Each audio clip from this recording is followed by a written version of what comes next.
Antarctica is the coldest, driest, and windiest continent on Earth. Technically a desert, parts of its interior get less precipitation than the Sahara. Wind speeds hit 200 kilometers per hour, and winter brings months of darkness.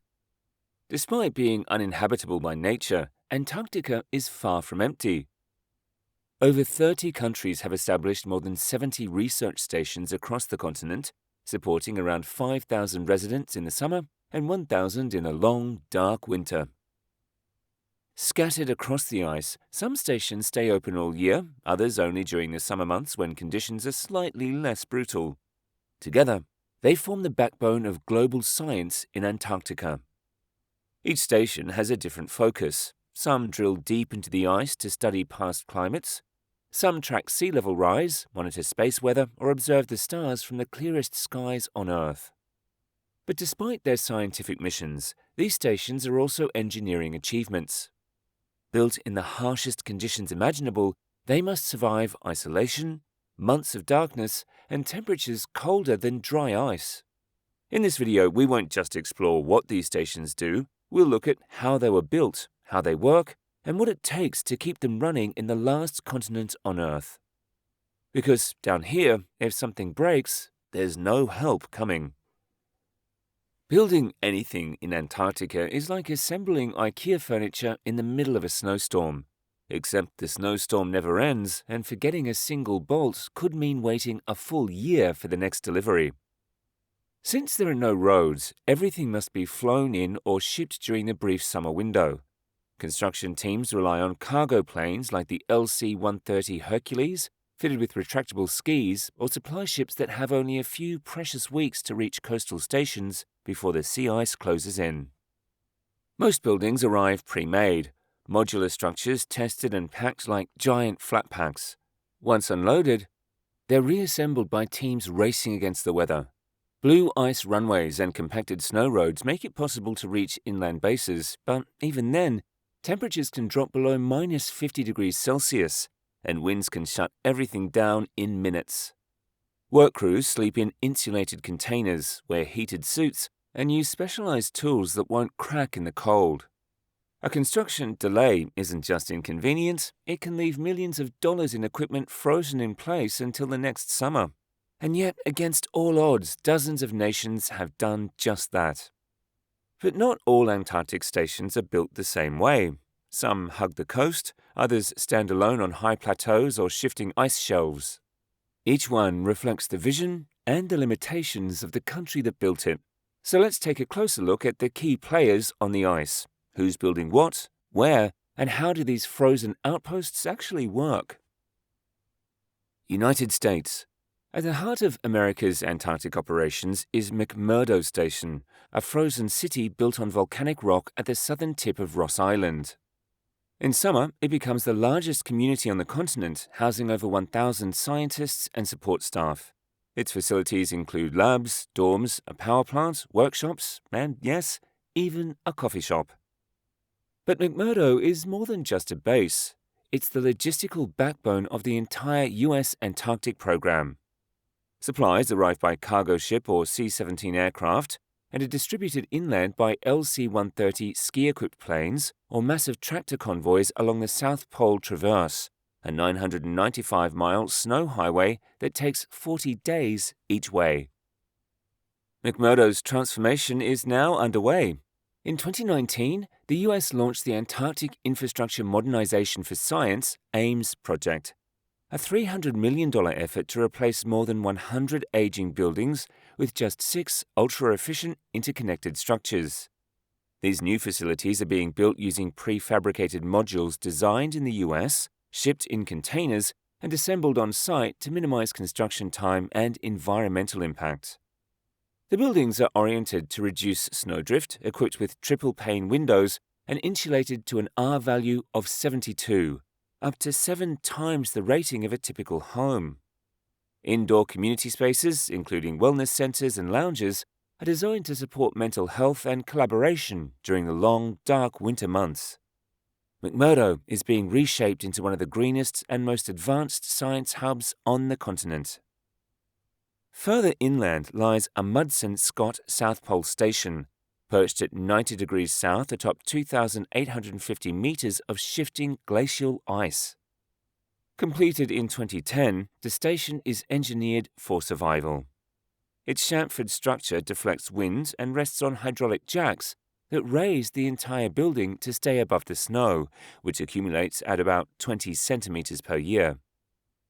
Power is provided by diesel generators, with waste heat recycled to melt ice into drinking water. In summer, solar panels contribute up to 14% of the station's energy. Inside, a NASA-designed greenhouse grows fresh produce year-round. Outside, some of the world's most advanced telescopes peer into the depths of space, studying cosmic microwave background radiation from one of the clearest and darkest skies on Earth. But if McMurdo is a city, Russia's station feels more like a moon base. Ready to meet the coldest place on Earth? Russia. Perched at 3,488 meters above sea level, Vostok Station holds the record for the coldest natural temperature ever recorded on Earth, minus 89.2 degrees Celsius. The air here is dangerously thin, just 60% of the oxygen found at sea level, and the nearest coastal station, Progress, is 1,400 kilometers away. Getting supplies in means organizing weeks-long convoys of tracked vehicles across the ice, braving some of the most brutal weather on the planet. In 2024, Russia unveiled a new wintering complex at Vostok, bringing the station into the modern era. The 140-meter-long facility is made up of 5 interconnected modules, all elevated on 36 steel pylons to keep them above drifting snow. Each module was prefabricated in Russia and hauled across the continent in pieces, a logistical marathon that took multiple seasons to complete. Inside, the station is a fortress against the cold. The modules are wrapped in 80-centimeter-thick insulated walls, and diesel exhaust is recycled through heat recovery systems to keep living quarters warm. Solar panels, experimental for now, help supplement power during the short polar summer. The new complex supports up to 35 researchers in summer and 15 in winter, and includes everything from a medical unit and gym to a sauna and even a cinema room. Essentials when you're living in the most isolated corner of the world. Vostok isn't just about endurance, it's about science. The station sits atop Lake Vostok, a subglacial body of water buried under 4 kilometers of ice. Drilling projects here offer clues about Earth's climate history, and perhaps even microbial life in environments that mirror the icy moons of Jupiter and Saturn. Russia built for endurance, but China is building for expansion, and their network? It's growing fast. China. China has rapidly expanded its Antarctic footprint over the past 4 decades. It now operates 5 research stations spanning coastal rocks, inland plateaus, and some of the highest and coldest points on the continent. This network forms a logistical chain from the ocean to the roof of Antarctica, supporting China's growing polar ambitions.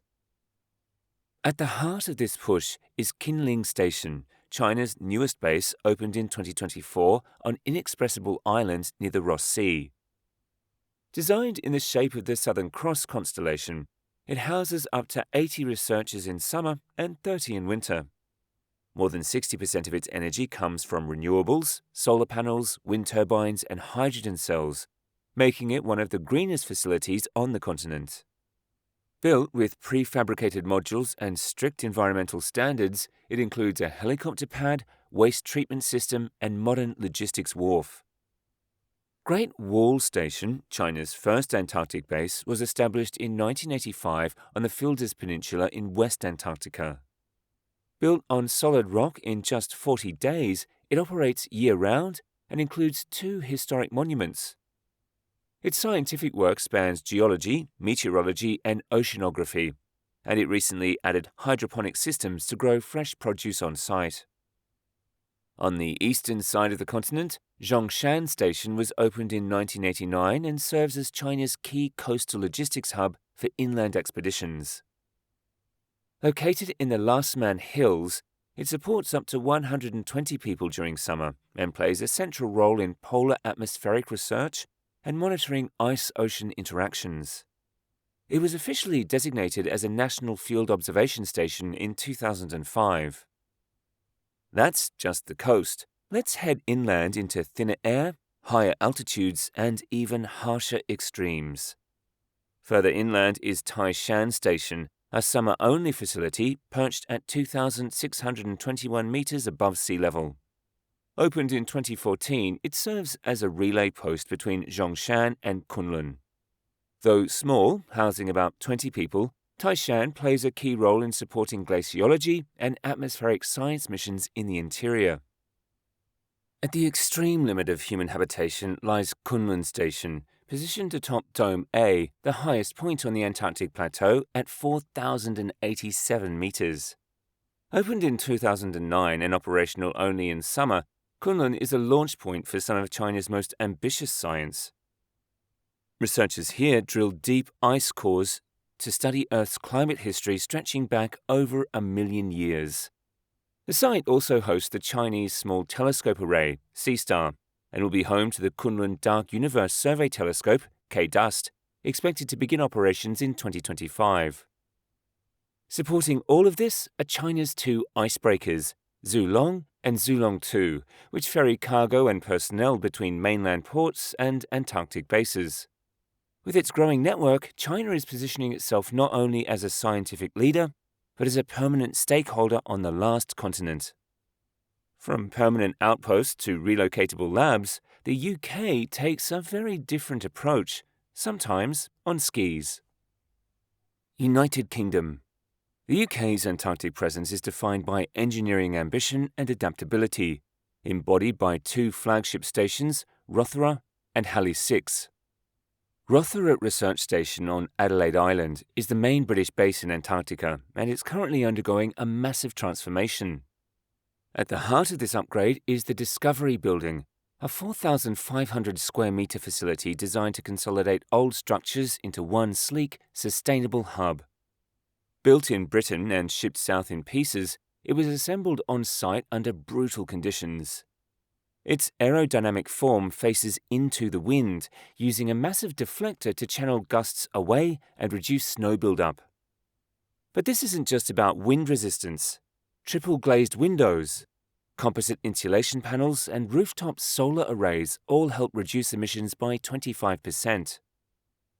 A smart building system adjusts lighting, water, and heating based on occupancy, cutting energy waste.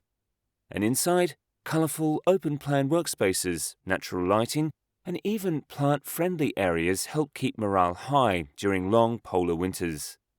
Further south, on the Brunt Ice Shelf, sits Halley 6, the world's first fully relocatable research station. It's built on hydraulic legs with skis, so when the ice shelf starts to crack, the station can literally be towed to safer ground. And in 2017, that's exactly what happened.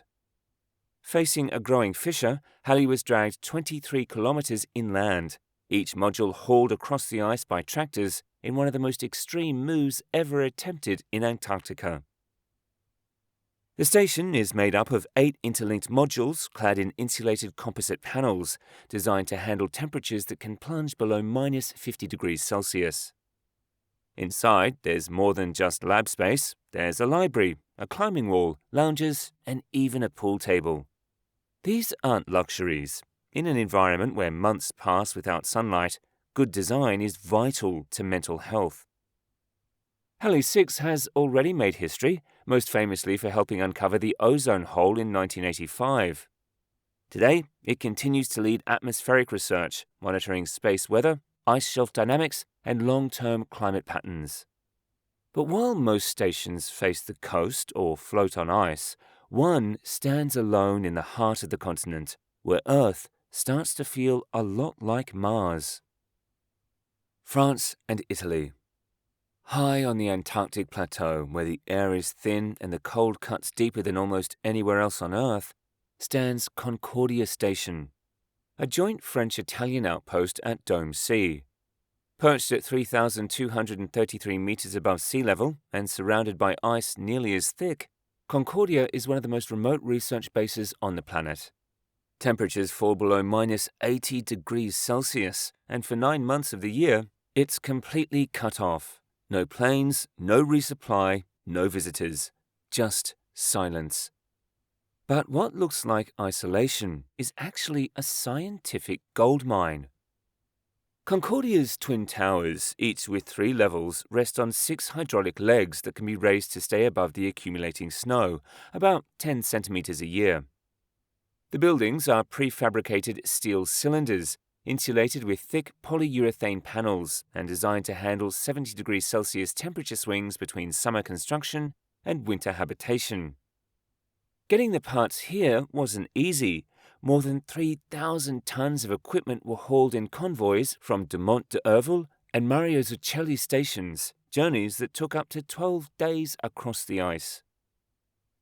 Inside, the station is split between quiet and noisy towers, connected by an elevated corridor. Living quarters, medical bays, and even fold-out beds for rotation periods are on one side. The other holds workshops, kitchens, and research spaces. Power comes from diesel generators with waste heat recycled to melt snow into drinking water. A wastewater recycling system reduces the need to haul in extra supplies, a crucial feature when you're over 1,000 kilometers from the nearest coast. And while it's freezing outside, Concordia is a hotbed for research. Located near the site of the famous Epica project, the station plays a key role in drilling ice cores that date back 800,000 years. And scientists are now aiming for 1.5 million. Its high altitude and low humidity also make it ideal for atmospheric studies and astronomy. But perhaps Concordia's most unique role isn't what's studied outside, but what's observed within. The European Space Agency uses the station as a stand-in for a Mars base. The crew spend months in total isolation, dealing with darkness, confinement, and limited oxygen, conditions eerily close to a future interplanetary mission. Here, the human body and mind are tested in ways few places on Earth can replicate. And then there's Australia, a country that's quietly mastering the art of modular, sustainable living on the edge of the world. Australia. In Antarctica, Australia runs 3 permanent stations, each uniquely adapted to its environment and each pushing the limits of engineering, logistics, and sustainability. Casey Station sits on the windswept coast of East Antarctica, where blizzards roar in from the sea. To survive, its buildings are lifted on stilts, allowing fierce winds to sweep underneath instead of piling snow against the walls. Elevated walkways and wind-resistant tunnels connect the station's bright red modules, all built using the Australian Antarctic Building System, a modular prefabricated approach perfected in Hobart, Tasmania. The entire emergency power plant, for example, was assembled in just 1 day. Casey's insulation is no joke. Steel-clad panels with 100 millimeters of foam protect residents from temperatures that routinely plunge well below freezing. But amid the science and stormproofing, there's room for fun. Splinters, the station's bar, even has its own microbrewery. In Antarctica, morale matters. Davis Station, by contrast, enjoys a rare Antarctic luxury, solid ground. It's built in the Vestfold Hills, one of the continent's largest ice-free areas. That stability makes it ideal for big plans, including a proposed 2.7-kilometre paved runway. If built, it would be the first in Australia's Antarctic network to allow year-round air access, even during the long polar night. Davis is also undergoing a massive $450 million upgrade to modernise its infrastructure, replacing decades-old systems with energy-efficient modules, a new power plant, and a seawater desalination system using reverse osmosis. Buildings feature award-winning composite insulation materials and open interiors designed for comfort and mental well-being, with lounges, cinemas, and views of the ice outside. It's Antarctic living reimagined. And then there's Mawson Station, the oldest continuously operating base in Antarctica, founded in 1954. Built on exposed rock at Horseshoe Harbour, it avoids the snow burial problems that plague other stations. But Mawson's claim to fame isn't just age, it's wind. In one of the planet's windiest spots, Australia has been running wind turbines since 2003. During peak performance, they provide up to 30% of the station's power, reducing reliance on diesel. Like the others, Mawson was rebuilt in the 70s and 80s using modular and bus designs, allowing for quick construction and long-term resilience.